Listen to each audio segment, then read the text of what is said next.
আজ সোমবার ২রা শ্রাবণ ২০২৬ সালের ২০শে জুলাই।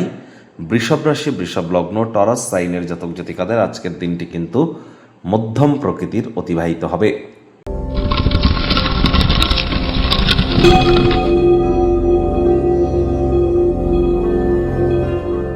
ভিডিওটির শুরুতেই স্ক্রিনে আপনারা দেখতে পাচ্ছেন দেবাদিদেব মহাদেবের রুদ্র গায়ত্রী মন্ত্র।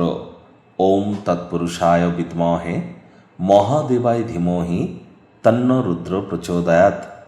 সকাল সকাল ঘুম থেকে উঠে অন্তত পক্ষে চেষ্টা করুন ২১ বার এই মন্ত্রটি জপ করবার, আর সারাটা দিন মিলিয়ে ১০৮ বার জপ করতে পারলে বেটার ইম্প্যাক্ট আপনারা প্রাপ্তি করবেন। কারণ শুরু হয়েছে শ্রাবণ মাস, দেবাদিদেব মহাদেবের মাস। যত বেশি মহাদেবের নাম জপ ধ্যান আরাধনা করবেন, শিবলিঙ্গের অভিষেক করবেন, এটি কিন্তু আপনাদেরকে বহুলাংশ উপকৃত করবে। তবে গৃহে সদা শিব অর্থাৎ সাদা রঙের শিবলিঙ্গ, মহাকাল কালভৈরবের ছবি গৃহে যেন রাখবেন না। মৃত ব্যক্তির ছবি বাড়িতে রাখবেন না, রাখলেও ঢেকে বা উল্টে রেখে দিন। মায়ের সেবা করুন, মস্তিষ্কের সতেজতা বৃদ্ধি পাবে এবং হতাশা থেকে বেরিয়ে আসতে সক্ষম হবেন। চেষ্টা করতে হবে যতটা সম্ভব চাঁদের আলো যদি পান তাহলে সেটি গায়ে লাগান এবং চন্দ্রের বীজ মন্ত্র আপনারা জপ করতে পারেন। আজ ভুলেও ব্ল্যাক বা ব্লু কালারের ড্রেস আপনারা যেন পরিধান করবেন না। অলরেডি কিন্তু ইউটিউবে আমরা ফেস রিভিল করছি, অর্থাৎ আমরা সামনাসামনি ভিডিওতে আসছি। এর জন্য আলাদা একটি চ্যানেল কিন্তু আমরা অলরেডি লঞ্চ করেছি, অ্যাস্ট্রোলজার কমলেশ দিওয়ান নামে, KAMLESH। আশা করি সেখানেও আপনারা আমাদের সমর্থন জানাবেন। ভাগ্যমিটার আজ আপনাদের বলছে 5 আউট অফ 10 ভাগ্য আপনাদের অনুকূলেই থাকবে। তাহলে বুঝতেই পাচ্ছেন যে দিনটি চড়াই উতরায়ের মধ্য দিয়েই অতিবাহিত হবে।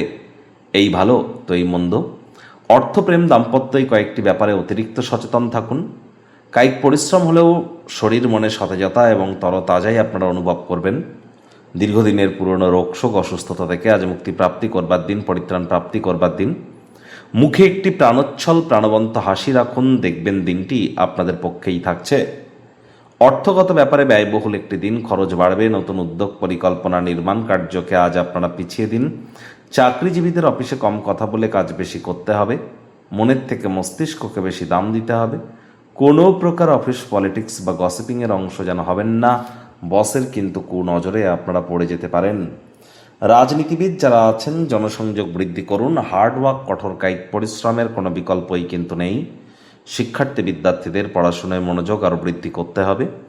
উচ্চশিক্ষার জন্য যারা বিদেশ যাত্রার কথা ভাবছিলেন, ভাগ্যদেবী আজ আপনাদের পক্ষে নেই। সন্তান সন্ততি থেকে থাকলে তাদের এদিকে সজাগ দৃষ্টি আপনারা বজায় রাখুন। হাউস ওয়াইফ যারা আছেন দিনের শুরুটা তাড়াতাড়ি করুন। প্রেমিক প্রেমিকা, স্বামী স্ত্রী, না ভাব ভালোবাসা রোম্যান্স, না তর্ক বিতর্ক অশান্তি, কোনোটাতেই বাড়াবাড়ি যেন করবেন না। অন্যান্য দিনের ন্যায় আজকের দিনটিকে সাধারণ হিসেবে ট্রিট করবার আপ্রাণ প্রচেষ্টা আপনাদেরকে করতে হবে। শত্রুপক্ষ, বিরোধী পক্ষ আজ খুব একটি শক্তিশালী থাকছে না। পরিবার পরিজন, নিকটে স্থানীয় ব্যক্তিবর্গ, বন্ধু স্বজন কারোর উপরেই জোর করে নিজের মতামতকে জাহির করলেই ক্ষতি। সামাজিক তথা ধর্মীয় অনুষ্ঠানের জন্য শ্রেষ্ঠ একটি দিন। ভুল বোঝাবুঝি সমস্যার সৃষ্টি করতেই পারে। মানুষজনের সাথে সামনাসামনি বসে আলাপ আলোচনার মাধ্যমে মিটিয়ে নিন।